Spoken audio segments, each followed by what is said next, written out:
היום אני אראה לכם איך לעשות דרג רוז ליופ.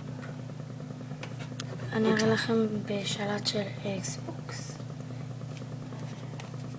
אתם לוקחים מתחת לסל, הולכים לאט, ממש לאט, לא בריצה מהירה כדי שלא יטביע.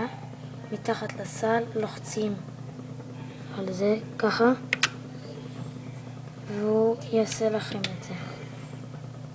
הוא יעשה לכם את זה. הנה דוגמה. אני פשוט עשיתי את זה עם קלספול כי איתו זה יותר קל. אפשר ככה, אפשר גם עם דרג רוז יהיה יותר קל אפילו עם דרג רוז. זה יותר תרגילים יפים. וזהו, תודה שצפיתם בסרטון שלי. עוד סרטונים בהמשך. תודה.